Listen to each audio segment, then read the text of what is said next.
Today our story moves on to the shepherds, and so let's listen to our reading.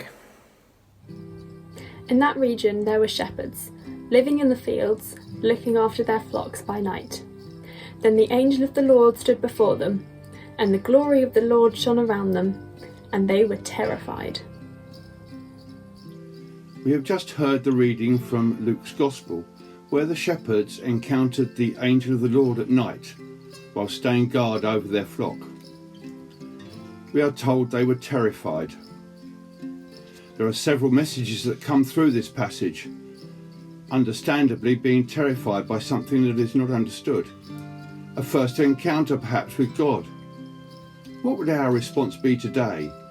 And how do these encounters come about today?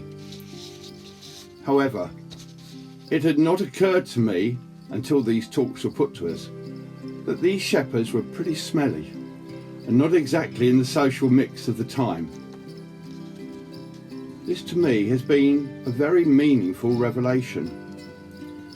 Picture those shepherds out on the hills guarding their sheep, wolves prevalent, lying across the entrance to the sheep pen at night, struggling to keep awake but protecting their flock.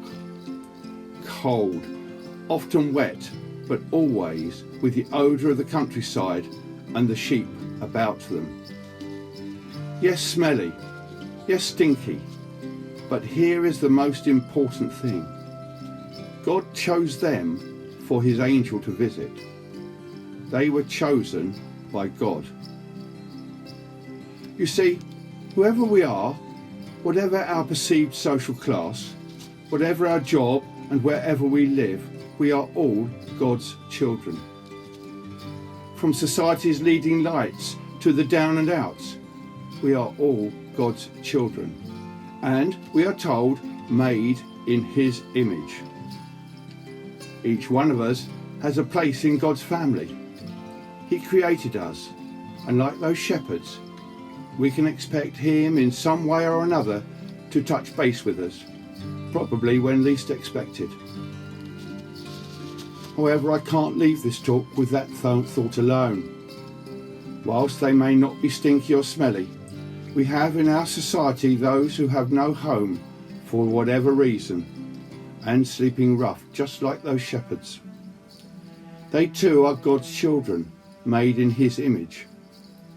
Just as God has, please have a heart for them this Christmas, maybe by supporting a suitable charity. In these difficult times, please have a joyous and safe time in celebrating the birth of Jesus Christ, our loving Saviour. Thank you.